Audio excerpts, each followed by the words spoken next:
It gives me great pleasure to now request our Honorable Chief Guest, Professor Ajay Kumar Sood, Principal Scientific Advisor, Government of India, to kindly articulate his thoughts. Please put your hands together and give a rousing welcome. Thank you very much. First of all, my thanks to Raj Sharma ji for inviting me to this event.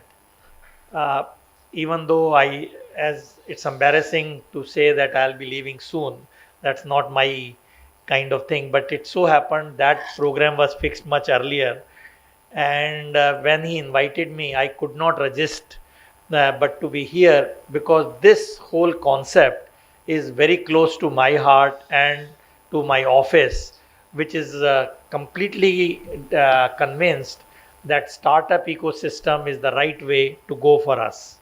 So, in spite of that very tight schedule, I thought I should be here to share few thoughts, but more so to learn about this organization.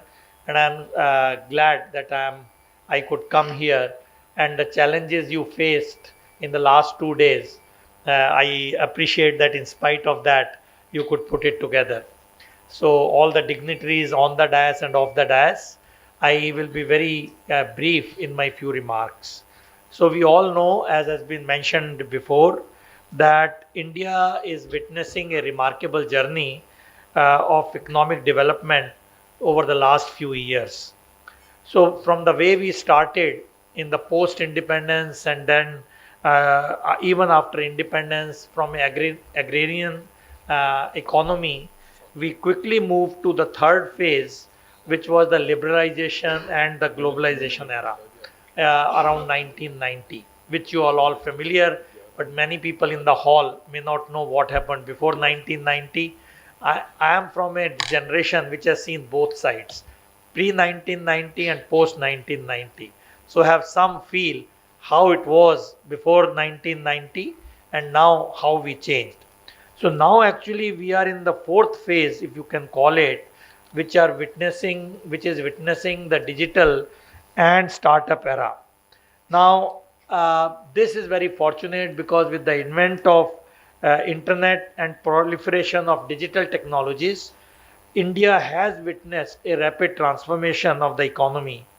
So, if you look at how we have moved the value chain in the startup system, right from to 452, we had startups in 2016, and now the numbers are hovering around 85,000 last year end, and the numbers are still growing.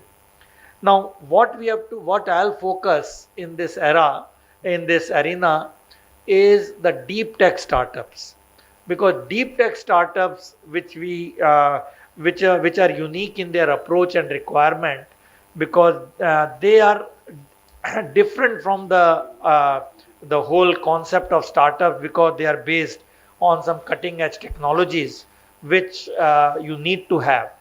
That number in India by NESCOM numbers is around 4,000 plus. So that number is a small fraction of the total startups. All startups are important, there is no question. It adds to economy. But when you want to build up the nation in technology arena, and we need to take the leadership role, deep tech startups definitely merit some consideration which cannot be ignored. Now, in this, so what we did recently in the Prime Minister Science, Technology and Innovation Advisory Council, which I chair, we had a discussion on this.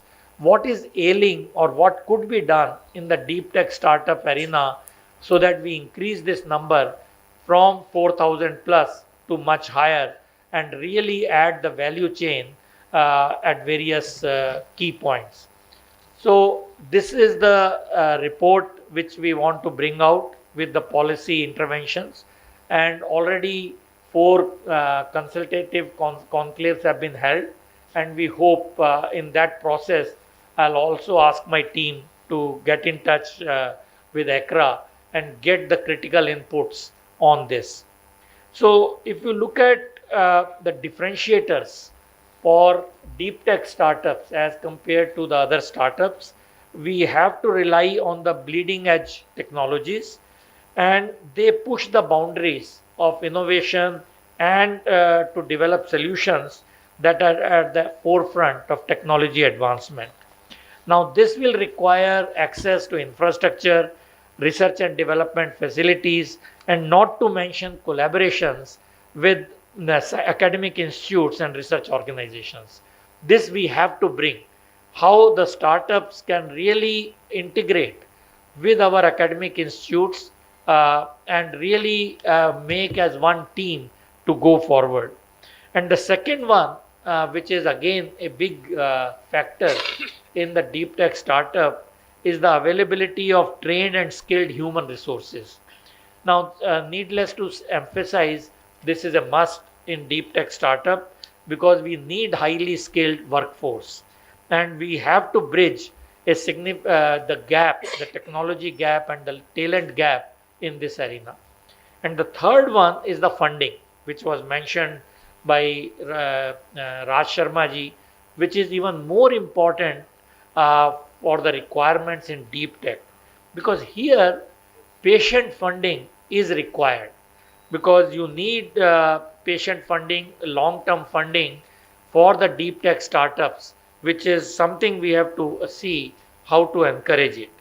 And next one, of course, is the government policies, which need to look at in shaping the environment of deep tech startups and to the intellectual property rights, transfer of technologies, R&D incentives, and regulatory frameworks. So all this have to be also looked at in the encouraging deep tech startups. And additionally, which is very, very important, deep tech startup is the appetite for risk taking.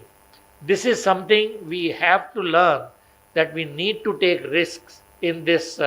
In deep tech startups, the risks are higher as compared to other startups, but you cannot avoid it because the gain is also that much higher. So this is something, again, we have to see how we can have the government intervention in this appetite for risk. So as I mentioned, we have this framework which we are looking at. It got initiated only few months back, and we are in the consultative process, and I will definitely get the feedback from AICRA on this things, because in all the sectors we need to really see whether it is in the patients, whether it is in the targeting, supply chain technology, and the leverage on various existing policies and so on. So I think I will not take too much time, but to say that I'm absolutely delighted to see the progress this startup called AICRA has made in really coming at this stage, which is doing extremely well, and I am very sure it will go a long way in fueling the startup ecosystem in our country. So India wants to be a vibrant startup economy, more so in deep tech startup, and we will do whatever it takes in my office to encourage it, and we'll work together to see how we can really take it forward. So my all the very best wishes on this Mahakumbh, with a difference that Mahakumbh is not after 12 years, it is every year, and that's where the new India comes. New India comes that 12 years have been shrunk to 1 year, and every year we will see the progress. It's absolutely essential to have it every year, because this is an arena where things are moving fast, not only in India but around the world. You just cannot take it in the usual way that it will happen. Small countries, as was mentioned by Raji, are moving very, very fast, and we really need to see we move fast, but we also take care of the sustainability aspect in technology. We cannot have technologies which are not sustainable over a period of time, because sustainability itself has become a big arena of startups. The startups which you mentioned in the agro sector, in every urban gardening you mentioned, all are for sustainability. So take this completely on board, that sustainability will be one of the biggest factor in startups in the next 5 years. All the countries are at it, and startups will really do very well in looking at the areas which are untapped. As you know that we have 17 goals, sustainable development goals. Pick up what really appeals to your expertise out of those 17, be it in education, be it in farming, be it in smart cities, in whatever area you think. And you will see that you will have less competition in those SDG related goals than the other goals which everyone is taking. So here is an opportunity all around the world on green technologies, green energy solutions, which have come up. As you know, green hydrogen mission was announced by Government of India few days back, maybe 2 months back, and this is something which you need to see how you can take it up for with your strengths, because there is no unique solution. So my urge is to go little offline and see in the sustainable development goal related startups what can be done, which will obviously also involve technology. So I wish all the very best to this Mahakumbh. My apologies once again for really not spending enough time here, though it's very close to my heart. But this other things were also fixed earlier, so I couldn't postpone that. I have to leave very shortly. But with all my good wishes to all of you for years to come, we are with you and we'll look forward to learn from each other. Thank you very much for having me.